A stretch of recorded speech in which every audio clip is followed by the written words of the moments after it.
जय हिंद। स्वागत है आपका हमारे इस YouTube चैनल के ऊपर। आज मैं एक ऐसे टॉपिक पे बात करने आया हूं जो पूरी की पूरी भारत के बाजार से संबंधित है। आईटी सेक्टर की शेयर मार्केट के ऊपर क्या प्रभाव पड़ रहा है, आईटी सेक्टर क्षेत्र में जो है अगले 1 सालों में क्या असर होने वाला है, पिछले 6 महीने में क्या हुआ है, क्यों हुआ है, और इसमें अगर कोई करियर अपना बनाना चाह रहा है तो उसका करियर कितना % इसमें सफल होगा।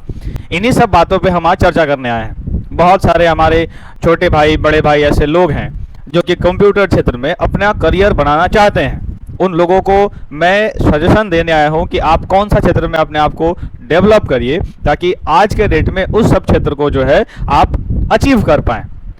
आईटी सेक्टर पिछले 2 सालों से कंटिन्यू डाउनफॉल में है और उसके मार्केट प्राइस गिर रहे हैं। जो भी मैं बोल रहा हूं उसकी वेरिफिकेशन आप गूगल पे कर सकते हैं। मैं भी आपके सामने एविडेंस लेके आया हूं। इसमें प्रूफ करने की जरूरत ही नहीं है कि शेयर मार्केट गिरा हुआ है आईटी सेक्टर का। सबको पता है, सबको पता है टीसीएस जैसी कंपनी का मार्केट कितने पॉइंट गिरे हैं, 30% गिर गए हैं। क्या उपाय है? क्या ये गिरते रहेगा या आगे बढ़ेगा, या सेक्टर हमें चेंज करना होगा, या हमें पढ़ने की कुछ अपने नियमों को चेंज करना होगा, या क्या है पूरी बात? मैं भी आपको एक एक बात जो है वो कोशिश कर रहा हूँ डिटेल में कवर करने की। तो आइए शुरुआत करते हैं, जिसमें पहली बात है भारतीय आईटी सेक्टर, जिसकी चर्चा मैं आपके सामने करने आया हूं। वो परिवर्तन और बाजार में काफ़ी उथल पुथल देखने को मिली है। इस उथल पुथल की वजह से कई इन्वेस्टर जो हैं वो अपनी शेयर्स, अपनी मार्केट्स प्राइस निकाल चुके हैं। तो क्या हम आईटी सेक्टर को छोड़ दें? टाटा मोटर्स, टाटा स्टील जैसी कंपनी भी बहुत हद तक गिर चुकी है। आइए विस्तार से समझते हैं कि पूरी मामला क्या है। जैसे कि अभी बाजार का मौजूदा दृश्य जो आपको सबको पता है कि निफ्टी में आईटी सेक्टर कंटिन्यू गिरावट में है और काफ़ी लोग चिंतित हैं कि क्या होना चाहिए।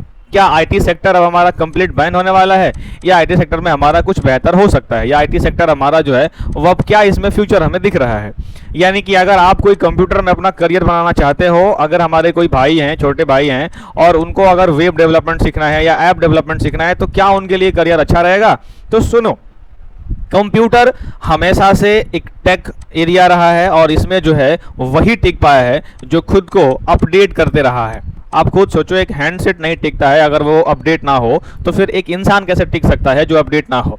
यानी हमेशा हमें उन सब चीज़ों को सीखना पड़ेगा। एक न्यू स्किल वाले दिमाग, एक न्यू स्किल वाले हमें थॉट रखने होंगे। अगर आपकी थॉट प्रोसेस ऐसी है कि भाई मैं एक जॉब कर लूँ और उस जॉब में परमानेंट मुझे सिक्योरिटी मिल जाए, और कि मैं कभी भी जो है वो एक मुझे कुछ सीखना ना पड़े, एक बार मैं जॉब कर लिया तो अब मुझे जीवन भर भी उस जॉब में मेरा जीवन कट जाए, तो शायद आप गलत सेक्टर में हैं।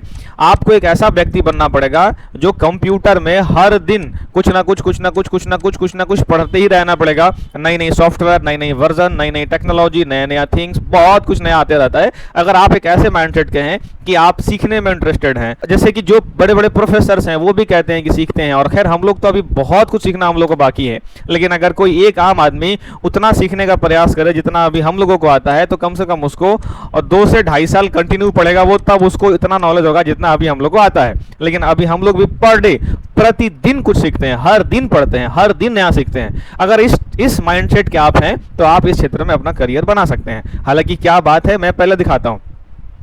निफ्टी इंडेक्स कंटिन्यू अस्थायी रूप से डाउनफॉल में है, और जून का भी आप देख लीजिए। जून की जब शुरुआत हुई थी और आज 5 जून है, 6 जून है आज, हालांकि 5 जून तक का रिपोर्ट है, क्योंकि डाउनफॉल यार एक दिन पहले का ही होता है। उस हिसाब से आपकी डाउनफॉल आप देखो कंटिन्यू गिर रहा है, मतलब 3 लाख करोड़ से अधिक रुपए की जो है उसमें गिरावट हो चुकी है। अब ये क्यों हो रहा है? अब इसमें देखो, एक होता है जेनेरिक एआई, इसी का लोगों का डर है, या ये कहो कि हाइप क्रिएटेड है। इसमें क्या है कि इसमें पॉलीपॉडिक मॉडल पर संकट आया है। जैसे कि क्या बात है, अब मान लो कि कोई पारंपरिक कोडिंग या टेस्टिंग के लिए इंसान के बजाय में अब एआई का इस्तेमाल किया जा रहा है। जाहिर सी बात है, अगर मुझे कोई वेबसाइट बनानी है, मैं जाकर सीधे एआई को बोलता हूँ कि hello chat GPT, hello Google Gemini, आप मुझे एक वेबसाइट बना के दे दो, मुझे ये काम करना है और मुझे ये करना है, वो बना के दे देता है। अगर उसमें कुछ अपडेट करना है तो फिर मैं उससे पूछता हूँ कि देखो मुझे ये प्रॉब्लम है, यहाँ मुझे ये अपडेट करना है, मैं चाहता हूँ कि ये जगह पे ऐसे हो जाए, फिर ऐसे हो जाए, फिर वैसे हो जाए, वो बता देता है, वो अपने आप कर लेते हैं। अगर आप ये सब नहीं जानते हैं तो परेशान नहीं होइए, चैट जीपीटी कैसे रेगुलेट करते हैं, जेमिनी कैसे चलाते हैं, ये सब भी मैं बता दूंगा आपको। हालांकि इस पर मैंने बहुत सारे वीडियो बनाए भी हैं, अगर आपने नहीं देखा है तो पहले जाकर के उसको देख लीजिए, संतुष्टि मिल जाएगी आपको कि भाई चैट जीपीटी वगैरह कैसे काम करता है। इसमें क्या है कि अब जैसे जैसे ये इंसानों की कमी हुई तो वैसे वैसे इस सेक्टर में गिरावट देखने को मिला, और 2 से 3% की गिरावट मिली, क्योंकि अब काम मेरा आसानी से हो जा रहा है और लोगों की जो है धीरे धीरे कम होती जा रही है। तो क्या इस सेक्टर में आना छोड़ दें? नहीं, ये बात नहीं है, पूरी वीडियो देखना होगा तब समझ में आएगा। अब इसकी जो है मतलब जो प्रो ज्वाइनिंग मॉडल की बात करें तो डिस्प्ले पर खतरा जरूर है, लेकिन एफिशिएंसी में अधिक मांग है इसका। अब ये क्या है, ध्यान देना। जैसे अल्पकालीन जोखिम और दीर्घकालीन अवसर, ये दोनों में क्या अंतर है? देखो, अल्पकालिक जोखिम और दीर्घकालिक अवसर का मतलब हम आपको बताते हैं। अगर फाइनेंशियल ईयर 2026 की बात करें तो निकट अवधि के जोखिम यानी कि राजस्व में 3.5% की गिरावट की संभावना है 2026 के अंदर में, और क्लाइंट्स की वजह से एआई पायलट प्रोजेक्ट्स में कटौती होने वाली है, मतलब मार्जिन पर काफी दबाव है। लेकिन दीर्घकालीन अवसर भी यहाँ पर है। एआई संचालित करने वाली सेवा के कारण 300 से 400 बिलियन का नया बाजार, टीएएम और डेटा आर्किटेक्चर जैसे एआई गवर्नेंस की भारी मांग बढ़ी है। अब बात यह है कि जिस वक्त बैल चलता था और जब तक ट्रैक्टर आया, कुछ लोग फटाफट से इस बात को समझे और ट्रैक्टर को खरीद लिया, बैल को बेच दिया। बैल को तुरंत बेच दिया और ट्रैक्टर खरीद लिया, या कुछ लोग दोनों कर लिए, ट्रैक्टर भी रख लिया, बैल भी रख लिया। ग्राहक जो आया, ट्रैक्टर तो ट्रैक्टर लो, बैल वाले तो बैल लो। कुछ लोग इस बात को नहीं समझ पाए। उनको लगा कि अरे ये ट्रैक्टर है, ये अच्छा क्वालिटी नहीं जोतता है, ये तो भाई डीजल लेगा, पेट्रोल लेगा, ये इतना सफल नहीं होगा, मैं तो बैल पर ही टिका रहूंगा। अब जो लोग बैल पर टिके रहे उनकी मार्केट धीरे धीरे डाउन हो गई।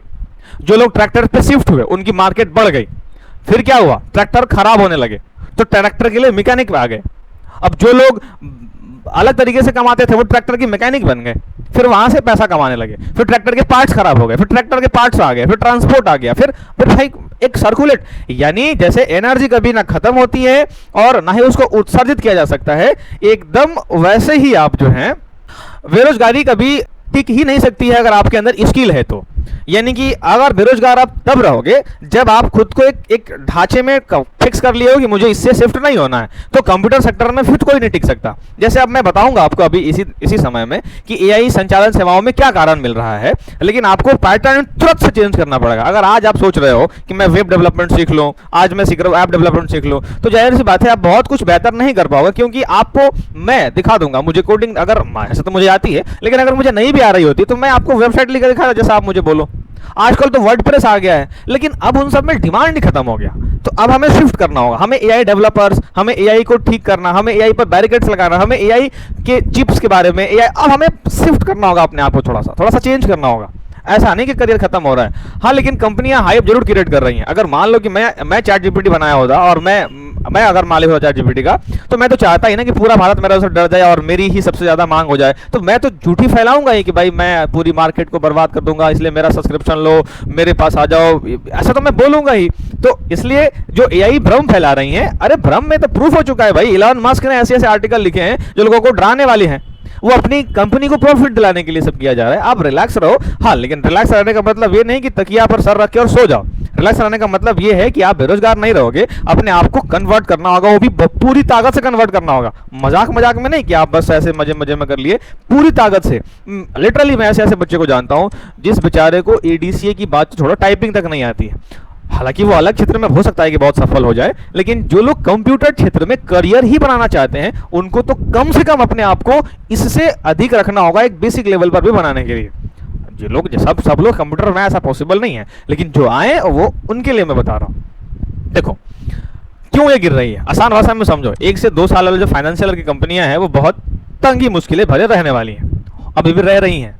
राजस्व में 3.5% की गिरावट की संभावना है। इसका मतलब है कि आईटी कंपनियों की कुल कमाई, रेवेन्यू में कमी आएगी। मान लीजिए पहले कोई कंपनी 100 रुपए कमाता था, तो अब वो 96 रुपए कमाएगा और कंपनी का धंधा थोड़ा मंदा रहेगा। ये अभी की प्रेडिक्टेबल चीजें हैं। हालांकि ये प्रेडिक्शन कितना सही होगा इस पर हम क्या भाई, बड़े बड़े इकोनॉमिक्स और बड़े बड़े रिसर्चर जब गारंटी नहीं लेते हैं तो मैं कौन बताओ लेने वाला। लेकिन एक एक्सपेक्टेड है, क्लाइंट्स के बजट में पायलट प्रोजेक्ट्स के लिए कटौती रहेगी। अमेरिका और यूरोप की बड़ी कंपनियां जो भारत की आईटी सेक्टर की क्लाइंट है, वो इस समय थोड़ी डरी हुई हैं। विदेशी फंड्स हमारे भारत से निकल रहे हैं, वो नए और बड़े प्रोजेक्ट्स पर खुलकर पैसा खर्च नहीं कर पा रहे हैं। वो छोटे मोटे टेस्ट पायलट प्रोजेक्ट ट्रायल कर रही हैं, लेकिन अपना बजट जो है वो बचा कर रख रही हैं। जब पैसे निवेश होते हैं, अंधाधुंध निवेश होता है, तब सबका फायदा होता है। लेकिन अगर निवेश ना हो, अगर पैसा निकलना शुरू हो जाए तो सबका नुकसान होता है। विदेशी फंड्स, चाहे मेरे लिए हो या किसी और के लिए हो या किसी और के लिए हो, हमेशा से एक प्रॉफिटेबल चीज रहा है। इसलिए कई चीजें ऐसी होती हैं जो कि की जाती है ताकि विदेशी पैसा हमारे पास आए। इसके एग्जाम्पल्स भी हैं, अभी मैं उस पर चर्चा नहीं करूंगा। मार्जिन पर दबाव, जब कमाई कम होगी तो कंपनियां अपने कर्मचारियों को सैलरी भी नहीं देगा और ऐसे ऐसे कुछ करके कुछ प्रॉफिट मार्जिन घट जाएगा। ये उन लोगों की बात करते हैं जो हमारे मतलब अभी जो आईटी सेक्टर में हो रहा है, लेकिन इसमें अवसर भी है। अवसर का क्या मतलब है, इसकी पूरी कहानी समझो जरा एक बार। कुछ अपने पास दीर्घकालिक अवसर 2030 का मतलब क्या हो गया, आसान भाषा में समझो। अगर कंपनियां अगले 2-3 साल टिक गई तो खुद को एआई के हिसाब से बदल लिया तो 2023 तक उसमें चांद लग जाएगा। क्योंकि एआई को पहले अपने आप को, अभी हमारा कुछ वैश्विक प्रॉब्लम चल रहा है फ्यूल को लेकर के, क्रूड ऑयल को लेकर के, जिससे कि भाई सब पे फर्क पड़ता है, सब पे फर्क पड़ता है। लेकिन अगर ये खुद को किसी तरह से संभाल लिया और संभालने के बाद खुद को परिवर्तित कर लिया, क्योंकि भाई परिवर्तन तो करना पड़ेगा। अब यहाँ पर बात अगर मैं करूँ तो 300 से 4 मिलियन का नया बाजार, TAM का मतलब होता है टोटल एड्रेसेबल मार्केट, कुल संभावित बाजार। इसका मतलब है कि 2030 तक दुनिया भर में एआई के कारण इतने लाख करोड़ रुपए का नया काम पैदा होगा। जो कोडिंग या सिस्टम पुराना बंद हो रहा है, उनकी वजह से एआई सॉफ्टवेयर बनाना, उन्हें संभालना, उन्हें चलाना, एक बहुत बड़ा बाजार खुलेगा। जैसे ट्रैक्टर आया, फिर उसकी पार्ट्स खराब होना, उसको रिपेयर करना, उसको बनाना, फिर उसके लिए डीजल का लाना, फिर मोबिल लाना, फिर मोबिल बनाने वाली कंपनियां बनी, फिर मोबिल निकालने वाली कंपनियां बनी, फिर उसमें देखो यार परिवर्तन हो रहा है, चीजें मिट नहीं रही हैं, परिवर्तन हो रहा है। कंपनियां वाले इस हाले डरा देते हैं आपको, ये कंपनियां वाले जो हैं वो परिवर्तन हो रहा है, आपको परेशान नहीं होना है। यहाँ पर आपको जो है उन्हें संभालने और चलाने का एक बहुत बड़ा बाजार खुलेगा और भारतीय कंपनी के पास कमाई का मौका कई गुना बढ़ जाएगा, बिल्कुल बढ़ेगा। डेटा आर्किटेक्चर और एआई गवर्नेंस में भारी मांग होगी। अब बात यह है, आपको पता है कि हमारे भारत में जो डेटा सेंटर है, वो हमारे डेटा सेंटर हमारे भारत में जरूर है, लेकिन उसकी फंडिंग विदेशी से आता है।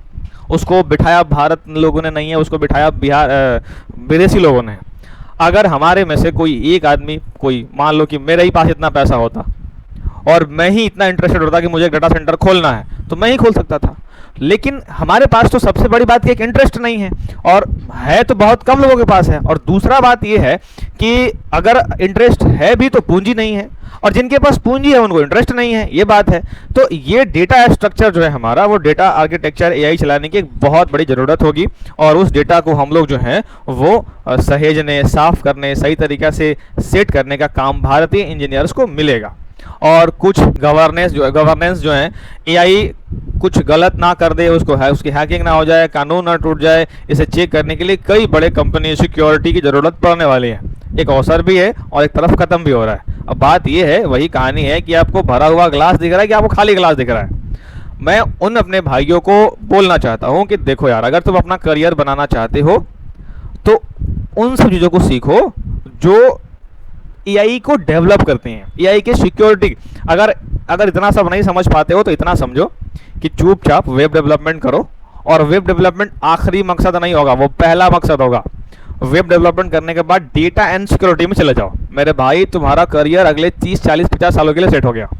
डेटा एंड स्ट्रक्चर इस भारत की सबसे बड़ी भूमिका निभाने वाली एक सबसे बड़ी टेक कंपनी के अंदर में जाने वाला है। चाहे अगर तुम्हें और इंटरेस्टेड आ रहा तो कोई चिप बनाने वाली कंपनी के अंदर घुस जाओ, खतरनाक करियर होने वाला है। इसके बाद वैश्विक आर्थिक चुनौतियां जो सुस्त खर्च की वजह बनी, जैसे कि क्रूड ऑयल हो गया, भाई रेट्स बाजारें काफ़ी गिर रही हैं, जियो पॉलिटिक्स, मिडिल ईस्ट में तनाव चल रहे हैं, इन सब के भी फ़र्क पड़ते हैं, नो डाउट इन सब के फ़र्क पड़ते हैं। तो ये वाली जो है हमारा क्रूड ऑयल हो गया, चाहे इस सब पे तो भाई फ़र्क पड़ ही रहा है। आपको पता है कि एक होता है सेक्टोरल स्टेशन, पैसा आईटी से बाहर जा रहा है। अब सेक्टोरल रोटेशन क्या होता है मैं तुम्हें समझाता हूँ। पहले आप देखो एक बार, निकासी कितना हुआ है 9222 मिलियन, निवेश कितना हुआ है 2894। अरे भाई कितना कम है, और यहाँ मैन्युफैक्चरिंग में कुछ इतना हो रहा है। तो ये आपकी जो है काफ़ी ज़्यादा पैसा निकल चुका है, इसकी वजह से भी बहुत डाउन हो रहा है आईटी सेक्टर। हालांकि अब इसको देखो, मैं आपको समझाता हूँ सेक्टोरल रोटेशन क्या होता है। तो सेक्टोरल रोटेशन जो है एक शेयर बाजार की बहुत महत्वपूर्ण नियम है, और आसान शब्दों में कहें तो इसका मतलब है पैसों की जगह से निकलकर, एक जगह से निकलकर दूसरे जगह पे निवेश किया जाना। जब बड़े संस्थागत निवेश, जैसे विदेशी में FIIS होता है। अब ये क्या होता है मैं बताऊंगा। जैसे विदेश में FIIS है, हमारे देश में म्यूचुअल फंड है, बाजार में निवेश करते हैं। वो सारा पैसा हमेशा एक जगह नहीं रखते। जब उन्हें लगता है किसी एक सेक्टर में ज़्यादा मुनाफा नहीं होगा तो वो जोखिम बढ़ जाता है, तो वे अपना पैसा जो है वो प्रॉफिट बुक करके और अलग अलग सेक्टर में लगा देते हैं जहां से ग्रोथ की संभावना उनको दिख रही होती है। अब म्यूचुअल फंड और एफआईआई क्या होता है मैं इसके बारे में बताऊंगा, अगर आप नहीं जानते हो तो। अब जैसे आईटी सेक्टर से पैसा क्यों निकल रहा है ये ध्यान दो। जैसा कि ऊपर मैंने आपको बताया पहले भी कि उतार चढ़ाव देखा जा रहा है, और वैसे आईटी कंपनियों के चार्ट्स भी काफ़ी दबाव में चल रहे हैं। बड़े निवेशक जो हैं वो लगातार निकल रहे हैं, और जो जनरेटिव एआई है वो आने से आईटी की पुराना कोडिंग सिस्टम जो है वो धीमा पड़ गया। अब नया वाले ज़्यादा फास्ट काम कर रहे हैं, और वैसे अभी परिवर्तन एकाएक होना पॉसिबल नहीं है, इसलिए ऐसा गिर रहा है। अमेरिका और यूरोप में मंदी जैसे माहौल का कारण यहाँ हमारे पास भी आ रहा है इसका असर। इसलिए निवेशक ने सोचा कि जब तक आईटी सेक्टर में एआई को लेकर स्थिरता और साफ नहीं होती तब तक पैसा निकाल लेने में ही समझदारी है। मतलब ऐसा नहीं कि हमेशा गिरा रहेगा, अभी कुछ दिनों के लिए गिरा होगा, फिर उसके बाद इसको उठा लिया जाएगा, ये उठ जाएगा फिर बाद में। अब यहाँ पर अगर बात करोगे तो विदेशी संस्थागत निवेशकों, जिसको एफआईआई का पलायन मैं बोल रहा हूँ, वो 9.2 बिलियन आईटी सेक्टर से कुल निकाल चुका है। भाई इतने पैसे होते हैं कि मैं शब्दों में कैसे बताऊँ आपको। अगर ऐसा समझ लो आप कि मतलब अब एक आम आदमी को यार 9.2 बिलियन बस डेटा ही मान लो, जैसे मान लो कि 15,000 करोड़ रुपए कितने होते हैं, ठीक है। अब हमें आम आदमी को कहाँ से पता चलेगा कितना रुपए कहाँ से होता कितना होता है, लेकिन इतना पता है कि इतना समझ लो कि बहुत पैसा निकाला गया है, बहुत पैसा। मतलब ऐसा समझो कि एक 4 लीटर की पानी थी, उसमें से लगभग 2-3 लीटर पानी निकाल लिया गया, 2-3 लीटर पानी निकल गया इसमें से। अब भाई बचे कितने, सिर्फ आधे बचे हैं। इसलिए इसकी स्थिति जो है हमारी बुरी होना मतलब अभी गिर रही है। अब देखो एफआईआई क्या है, इसमें होता है फॉरेन इंस्टीट्यूशनल इन्वेस्टर, विदेशी संस्थाओं के निवेशक। आसान और देसी भाषा में कहें तो ये भारत के बाजार के देश जैसे अमेरिका, यूरोप, यूके, जापान की बड़े बड़े अमीर संगठन, कंपनियां एवं संस्थाएं हैं जो भारत के शेयर बाजार जैसे एनएसई और बीएसई, दोनों के दोनों जो हैं वो भारत के शेयर बाजार हैं। अब इनके बारे में देखो यार कितना ही ये दोनों के दोनों संस्थान ही हैं जो कि हमारे बिजनेस में ट्रेड कराते हैं। मतलब हमारे भारत में ट्रेड यही लोगों कराते हैं, अरबों खरबों रुपए का निकासी करती है, और एक केवल एक अकेले इंसान नहीं होता बल्कि विशाल विशाल कंपनियां भी इसके अंदर में होती हैं। नेक्स्ट हमारा जो है एफआईआई के मुख्य 5 इसमें बड़े खिलाड़ी आते हैं, जिसमें पहला हो गया फॉरेन म्यूचुअल फंड। भारत में हम आप लोग जैसे एसबीआई हो गया, आईडीएफसी हो गया, निप्पॉन म्यूचुअल फंड हो गया, पैसा लगाते हैं। वैसे ही विदेशों में म्यूचुअल फंड होते हैं, वहां आम नागरिक एक इस फंड में जमा करने का एक जो है मैनेजर है ना, कि भाई जैसे हमारे यहाँ म्यूचुअल फंड है उसी तरह से वहां पर भी एफआईआई है। म्यूचुअल फंड एक ऐसे सिस्टम है जहां पर पैसा आप निवेश करते हो, आपके पैसे को कंपनियां निवेश करती है, फिर प्रॉफिट होती है तो फिर आपको मिलता है। शेयर बाजार में क्या होता है कि शेयर बाजार में डायरेक्ट आप ही निवेश करते हो, यानी कि अगर म्यूचुअल फंड में आपने निवेश करा और म्यूचुअल फंड वाले का नुकसान हुआ तो थोड़ा आपका नुकसान कम होता है, क्योंकि वो इनडायरेक्टली आप निवेश कर रहे हो। और यदि आपने शेयर मार्केट में डायरेक्ट निवेश कर लिया और कहीं शेयर मार्केट गिर गया या तुरंत कंपनी का लॉस हो गया तो वो डायरेक्टली आपका नुकसान हो जाता है। तो म्यूचुअल फंड में और शेयर बाजार में थोड़ा सा अंतर है, लेकिन दोनों एक ही चीज है। बस इतना समझो कि म्यूचुअल फंड किसी के थ्रू हो रहा है जहां पर आप उतना दिमाग नहीं लगा रहे हो, आप बस पैसा लगा रहे हो, और उसी तरह से एफआईआई होता है। देखो यार अगर इन सब में आपका इंटरेस्ट है तो आपको मजा आ रहा होगा, लेकिन अगर आपका इंटरेस्ट नहीं है तो इंटरेस्ट जगाओ। आजकल की जनरेशन को इस सब में इंटरेस्ट होना चाहिए, डेवलपमेंट्स के अंदर में इंटरेस्ट होना चाहिए, डिजिटल के सेक्टर में इंटरेस्ट होना चाहिए। अगर नहीं है तो जगाओ। दूसरा नंबर पे बात करो यहाँ पर तो हेज फंड्स की बात करो। ये दुनिया में सबसे आक्रामक और चालाक निवेशक माने जाते हैं, और ये हेज फंड्स में दुनिया के महान अमीर लोग मिलियनर और बिलियनर अपना पैसा लगाते हैं। ये फंड बहुत कम समय में बड़ा मुनाफा कमाने के लिए जाने जाते हैं, और इन्हें आईटी सेक्टर में थोड़ा भी रिस्क दिखता है तो पैसा तुरंत जो है वो निकाल लेते हैं। इधर दिमाग वमाग ये लोग बहुत मतलब तुरंत पैसा निकालता है। पेंशन फंड की बात करोगे अगर, जैसे विदेशी विकसित देश जैसे अमेरिका और कनाडा के सरकारी प्राइवेट कर्मचारियों के पेंशन जो पैसा कटता है वो एक बहुत बड़े फंड में रखा जाता है। इस फंड को बढ़ाने के लिए वहां संस्थाएं भारत की मजबूत कंपनी से टीसीएस हो गया, रिलायंस हो गया, इन्फोसिस हो गया, लंबी अवधि के लिए निवेश करती है, और ये बहुत सुरक्षित निवेश माना जाता है। सर्वेन वेल्थ अगर फंड की बात करोगे तो ये सरकार का अपना एक आधिकारिक फंड होता है, जिसमें देश के पास बहुत ज़्यादा पैसा या सरप्लस कैश होता है, जैसे Saudi Arabia, USA, Qatar, Singapore की सरकारी अपनी अर्थव्यवस्था जैसे गंभीर बनाने के लिए भारत शेयर बाजार, सरकारी बॉन्ड्स और बड़ी कंपनियां सीधा इसमें निवेश करती है।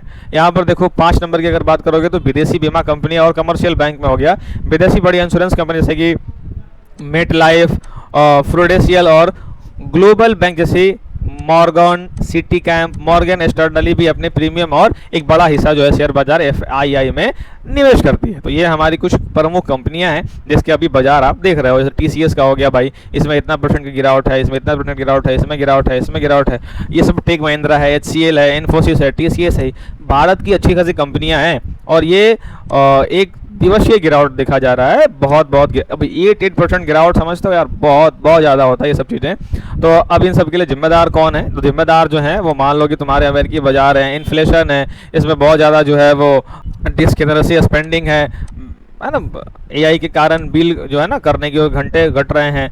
तो इतना जो है वर्क फोर्स और कौशल संरचना में बदलाव हो रहा है, तो बहुत कुछ इसमें चेंजेस हो रहे हैं। इसके वजह से जो है शेयर मार्केट और काफ़ी सेक्टर में गिरावट है। मैं आशा करता हूं कि आपको सारी पैटर्न समझ में आई होगी। फाइनेंशियल ईयर में देख लो, यहाँ पर ये था AI प्रोजेक्ट्स और प्रोडक्शन फेज में जाना है, 300 बिलियन बाजार में राजस्व की प्राप्ति, और 2030 में जो है ये क्या पता ये अच्छा खासा 1 लाख जो है वो हासिल कर ले। भारत सरकार के लिए रणनीति सुझाव क्या है? तो RD प्रोडक्शन IT कंपनियों के लिए अनुसंधान 2 से बढ़कर 10 कर दिया गया है। कौशल विकास, data centre infrastructure, software as service जो है, इन सब पे ध्यान दे सकते हो। 2030 के लिए अपना विजन बना सकते हो। इसमें बेहतर ये होगा कि आप इस सेक्टर पर ध्यान दो जिस पर मैंने अभी आपसे बात करी है। तो मैं आशा करता हूँ कि इतना डिटेल में मैंने कवर किया, आपको भी वीडियो पसंद आया होगा। अगर वीडियो पसंद आया है, सच में आपने वीडियो देखा है यहाँ तक, तो कमेंट में जय हिंद लिख देना, बस इतना मेरे लिए काफ़ी होगा। मैं समझ जाऊँगा कि आपने इस वीडियो को पूरा देखा है। तो चलिए अभी परमिशन दीजिए जाने की, फिर मैं मिलूंगा एक नई टॉपिक पे रिसर्च करके, फिर एक नई टॉपिक को बहुत गहराई में पकड़ते हुए आपके बीच आएंगे। इस वीडियो को यहाँ तक आपने देखा, इसलिए आपका एक बार दोबारा बहुत बहुत धन्यवाद।